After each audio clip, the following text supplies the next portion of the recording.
Welcome back into the GSMC Sports Podcast. We just talked about the biggest threats in the NBA for the reigning champion Boston Celtics, and one of the teams that immediately comes to mind when you ask that question is the Milwaukee Bucks. And I still do feel like that is the case, but early on so far in this offseason, it has been very quiet for Milwaukee, and it's not really instilling a ton of confidence in a Bucks fan base that has seen back-to-back first-round exits the past couple years. Now, obviously, injuries are the number one reason for that being the case. Missing Giannis for the entirety of last year's playoff series, mixed in with some Damian Lillard injuries as well. And then in 2023, Giannis missing over half of their first-round series against Miami. So I don't want to make it seem like the Bucks are any type of failure because they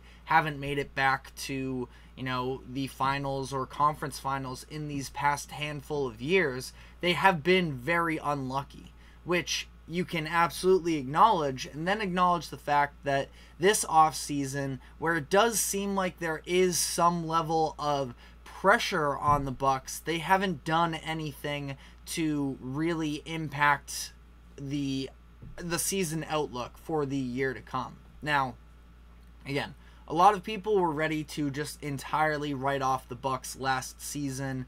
I was never really on board with that. The Bucks were going to be a 2 seed in the East. They were beating up on the Celtics in a game in early April to win their 48th game when Giannis went down with that calf strain. And again, the fact that they had only won 48 games up to that point did feel like a little bit of a letdown, but we also, in the beginning of the season, were talking about the fact that the Bucks were really good under Adrian Griffin and that they didn't play a style of basketball, specifically on the defensive end, that was going to be successful in the postseason. So I don't think their year should be judged on wins and losses because of the fact that even when they were winning, it still didn't feel like it was enough there. So I defend the Bucks more than the average person does, I feel like, to some degree on that note. I don't think the Bucks were ever going to beat the Celtics in a playoff series, but I think they could have beat just about everybody else. And I'm not saying they would have, but they definitely could have. And instead, they end up getting eliminated in the first round by Indiana because they're dealing with all of these injuries. And now, again, the excitement level does feel pretty low for Milwaukee. Now, that being said, we're headed into year 2 of Giannis and Lillard, and it wasn't quite as dominant last season as we were maybe expecting it to be, but at the same time, it does take a lot of adjustment here when you're talking about pairing up two players who for their entire careers have been, Giannis obviously took some developmental years, but once he was actually arrived, there was no looking back. He was the undisputed number one. And, I think that it also gets a little bit more complicated the deeper you dive into this specific situation with Milwaukee. There's, of course, the story that Doc Rivers told on the Bill Simmons podcast about how Damian Lillard came into the season out of shape because he was worried about getting injured before being traded and such. And I do feel like we saw some of the repercussions of that. The fact that he would be great, twice a week, but he would have some pretty mediocre games in that stretch as well. Again, I think the consistency of playing week in, week out, every day did sort of catch up to him a little bit. So he should be back to being a conditioned version of himself next year, and that alone is going to be a difference maker.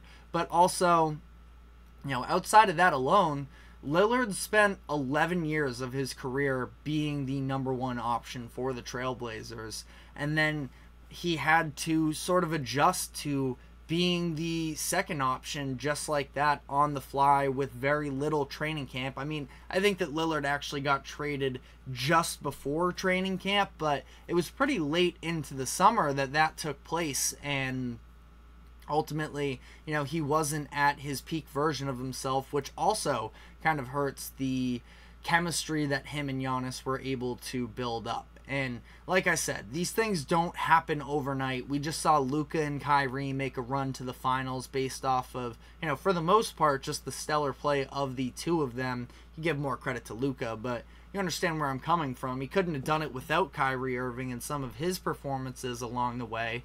And they were a sub-500 team together when they were traded, when Kyrie was traded to Dallas during the second half of the 2023 regular season. Now, smaller sample size there, but again, you get the point. It's not like we're playing NBA 2K on franchise mode and just putting players next to one another and expecting them to both shine. That these things sometimes take time, and that's something that I'm putting a lot of stock into this upcoming season with Lillard and Giannis. And I was feeling even better about the Bucks until this offseason sort of played out. Now, I'm not going to let it entirely diminish all of this praising of the Bucks core that have sort of been, spewing out here, but during the draft, they took two 19-year-olds in A.J. Johnson and Tyler Smith, where the likelihood of either one of them getting any type of significant minutes is just about 0%, especially on a team that's coached by Doc Rivers, who showed last season he had very little interest in developing youth talent at this point in his career and at this point in the stage of the Milwaukee Bucks, where they think that they are championship contenders, at least from the perspective of giving them actual meaningful minutes. But, sometimes those late firsts, early seconds in the NBA draft can be a little bit overrated. Obviously, as basketball fans, we all get excited about the what ifs, and just about every prospect has some sort of, well, what if this plays out? And you can talk yourself into just about anybody, but I do think that there were legitimately guys that could have gotten playing time and not just been another one of these people we get hooked on for a couple weeks and then a couple years from now we end up forgetting about them. I thought there were a couple of options for them. Ryan Dunn out of Virginia, definitely flawed offensively, and that would have been a tough fit, especially next to Giannis maybe, in terms of the spacing of the fit there, but still would probably be the second best defender on the Bucks, just on their roster entirely by the end of the regular season. So that's somebody I would have liked to see them go after. You can make a case as well for Terrence Shannon Jr. out of Illinois, Baylor Shireman out of Creighton, or Kyle Filipowski out of Duke. Any one of them I think could have gotten 10 minutes a game maybe, at least in the regular season, and seeing if it was going to translate to the playoffs. And I understand that the majority of the time when you're looking at picks number 23 and 33 is what the Bucks held this past draft season, they typically don't pan out the majority of the time. But especially with their cap situation, they are likely going to be a second apron luxury tax team next year.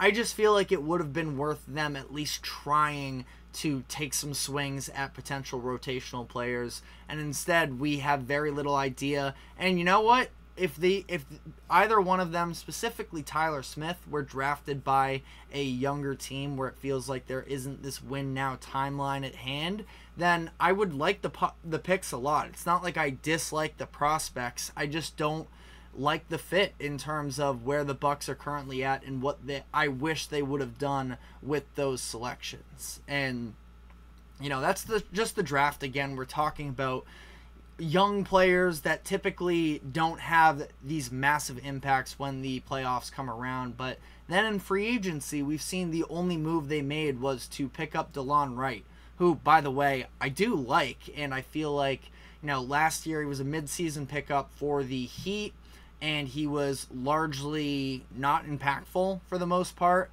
I'd like to think that with a full training camp with the Bucks, that he could turn into a legitimate backup point guard option. I mean, DeLon Wright was all right. He had that hot shooting streak at one point in one of those games against the Celtics in the first round. So, I don't know. We'll see on DeLon Wright.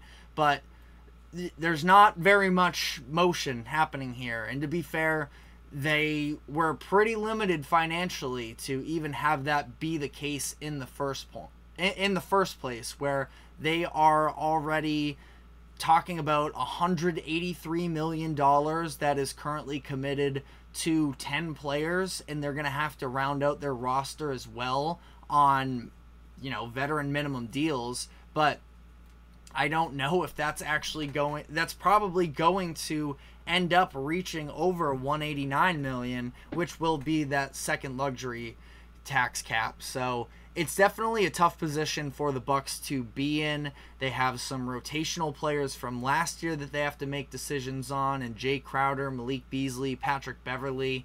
I feel like I'd probably like to see them go after Beverley just because of the defense. Defense is still one of my bigger concerns with this team, especially along the perimeter. I feel like the Jay Crowder took over in large part some of these bigger minutes when Doc Rivers became the head coach, and it sort of bumped Andre Jackson Jr. out of the rotation. But I would like to see Rivers try and incorporate him a little bit more, because I feel like he can be an important piece, specifically from the defensive end on the perimeter from a wing, that is going to be important to knock out the Celtics, the Knicks, and you can maybe even throw the 76ers in that conversation as well. But, again, not a lot of options for them. They can try and pull off a Brook Lopez or Chris Middleton deal maybe to dump off some expensive contracts. It would probably be Lopez, who has been in a number of different trade rumors. Giannis doesn't want to be a full-time starting center, so you'd have to find a replacement for him that is going to take a veteran minimum deal and not be a liability there. So I don't know. Ultimately, I'm not going to rule out the Bucks next year, but I see a lot of concerns. And again, Giannis is good enough, and as long as Dame is good enough too, this is going to be a team that's going to have home court advantage in the postseason. And the majority of the time we do see typically the team with the best player ends up winning in the NBA. So again, can't rule out Giannis and the Bucks, but I have my share of concerns. And I also have my share of concerns for another team in the Eastern Conference that had home court advantage in the postseason last year, and that is the Cleveland Cavaliers, where it seems like they are continuing to just move ahead with, we understand we have all of this talent on the roster right now, we're going to find a way to figure it out.